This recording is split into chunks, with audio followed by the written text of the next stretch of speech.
kitchen. We love her. St. Patrick's Day is just a couple days away. And if you are just now thinking about cooking something special, our next guest will help you make a feast in no time. Audience, give it up for the cooking mom, Amy Hatton. Welcome back, sweetie. Where's your green? I know. Did you not get the memo? I know. I got dressed this morning, and I was like, oh, I don't often wear a red tie. I was like, I'm going to wear a red tie. Then I walked out here realizing I should have worn something green, but oh well. I have green socks, I guess. Sunday. Yeah, Sunday I'll wear do the it. green on Yes. Sunday. So what are we making? We are making corned beef and cabbage, of course. You know. Can I admit something to you? Yes. Never had it. What? Never had corned beef in my life. Well, you're going to have it. Yeah, I've never had it ever, ever, ever. And I don't think I've ever met anyone who didn't like it. So Okay. I think you're in for a treat good. here. I'm down for it. Okay. So the deal with corned beef is I think that it's one of those things that many of us only make once a year. You know, it's kind of like prime rib at the holidays. Yeah. And so sometimes you need a refresher course. Like, how do you do this? Okay. So corned beef is, you cannot hurry this. It needs love. It needs to cook low and slow. I remember, back in the day, cooking my first corned beef, and I went to go cut into it, and it was like, this is not happening. It's still mooing. It is a tough cut of meat that needs to cook, needs time. Is that the cut right there? This is a cut. So you're going to go to the grocery store. I went to Cub this morning, right? Okay. And there are two different cuts of corned beef. There is a point cut, which is kind of like a fatter. Okay, and that's my other tip, Jason. If you're going to be doing corned beef and cabbage, get a big one or two. This thing is going to shrink down.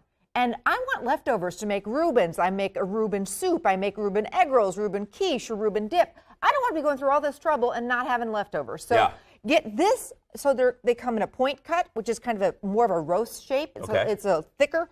I love the flat cut. The flat cut is flat. Yeah. There's a lot less fat, and it's going to slice up beautifully. So if you have a choice, go for the flat cut. Get a big one like this, or get two of them, okay? All right, so we're going to take our corned beef, and I do mine in the slow cooker. I know, and your slow cooker liners, which you love. I do love these, I'm telling you. Can I help you maybe just throw this bad boy in there? Please throw it in, and the fat goes on top. So flip it over. I better not, because if it gets on my suit, I mean, yeah.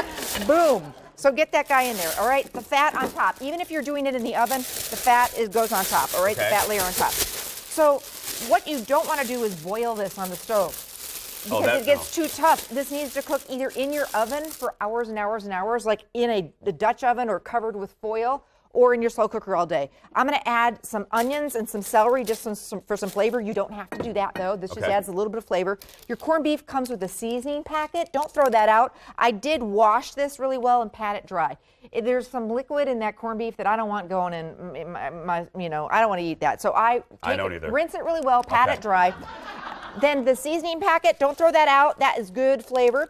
And then it's always important when you're doing something in a slow cooker to have some great braising liquid. Yeah. So we are going to do a little bit of water. Okay. But don't do just straight up water. That's old school. We want some flavor. My mom always did her corned beef, and we are Irish, in some chicken stock. So even she did hers in the oven, low and slow all day in the oven.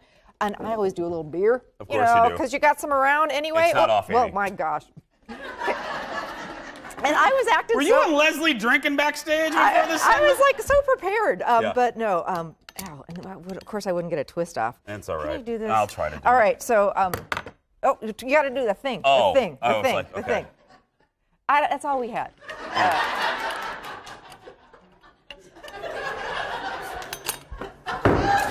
I don't drink beer, so. What? Oh, okay, there we go. Boom, we did it. So a little beer in there. Boom.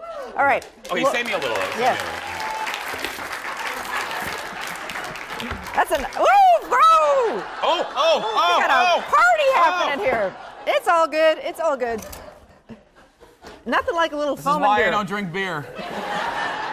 I leave that to my mother-in-law. Yeah. So either in your slow cooker all day long, like 8 hours, or in your oven covered with foil, or in a Dutch oven for at least 3 or 4 or 5 hours. Do not be putting the cabbage, the potatoes, and the carrots in to like the last hour and a half of cooking. Don't throw it all in there at once, or your things are going to just disintegrate to nothing. So, all right, here it is when it comes out. Super excited. That did shrink. It shrinks, and it smells so stinking delicious. And so you take this out.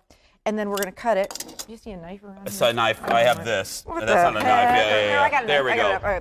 All right. And so when you cut it, you slice it up kind of against the grain. Against the grain. I always wonder, okay. Slices. Oh, that looks and then good, I Amy. love this with like horseradish or a mustard. And oh, you're going to have a little snidge? I'll have a little snidge, yeah. Okay, it's hot. It's hot. It's So, all right. All right, yeah. Well, I want to watch my fingers. Yeah, You were going pretty. yeah. And then, oh, so good. So good. And this, yeah. Yeah, it's good stuff. Slices Why did up. I wait so long? I know, so good. One other quick one for you. Yeah. Okay, tons of great recipes for St. Patty's Day on my Oh, website. you know what we do? Wait. Yeah. Why don't we hold on? Yeah, sure. Save this for the other side of the break. Okay. We're going to bring Kendall in, and the Wine Diva is going to bring her wine and cookies, and we're going to wrap it up. We'll be right back, everybody. Stay with us. Back after this.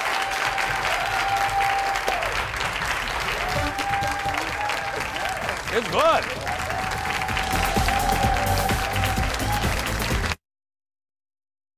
Back with the whole party. Kendall, Leslie, Amy, Dinosaurs here. Okay. We have wine and beer bread. What are we making here? Okay, What's this? so I am not a baker. I'm just not a pastry chef. But anybody can make my beer bread recipe. It is so crazy easy. And I always keep, this is self-rising flour. So not the all-purpose Here, flour. I'll trade places. So, You go there, yeah. So basically, you buy it right next to the flour. Always keep it in your pantry, and you can whip up this bread in no time. Okay, so it's self-rising flour. Okay. Pillsbury makes it. Anybody makes it. It's cheap, cheap, cheap. Sugar, quarter cup of sugar. And then you mix this together with one beer, whatever beer you have, okay? Whatever you have. Cheers to that. Cheers. Yeah. And then basically, Oh, we're not drinking. Looks good so far. it's so good. So if you're doing soup, a stew, you need a last minute side. It goes great with my corned beef and cabbage. Mix it all together. Get it into a baking, like a loaf pan. Yeah. Whatever. And bake it? Or even, bake it. It takes about 45 minutes. Your house smells amazing. And then you throw some melted butter on the top before baking. And it is so stinking delicious. I'm You gonna don't need to worry about it rising. It's a quick bread. It's so yummy. We give everything. It's like, Feed the wolves. She's turned into Mikey from the Life cereal commercial. Give it to Kendall. Anyway, Leslie, what are we drinking here? So you're going back to the Sauvignon Blanc, the Thank you. dry Yeah. white. Oh my gosh. What does the And cooking mom have? The cooking mom also has the Sauvignon Blanc, and Kendall Cheers. has Cheers. the Moscato. And now, ladies, you should really try these pairings. So here's the You Thin with the Mint. cookies again. I mean, I'm just a pusher. And then you're doing this one. Yep. And you got to try them all Try together. Cooking Mom. I do love the Sauv Blanc, but mint cookie Yeah, and Sauv try it. Blanc. Let's do it. I got it. I mean, All right. it Are you is still really chewing the other thing? adventuresome, but Wendy Williams is going to be on, for I know. heaven's sake. My mom told me I'm not allowed to eat on the show anymore because I chew like a horse. Love you, Mom. Monday on the show, we're chatting. Don't forget to get Cooking Mom's book, by the way, available on Amazon.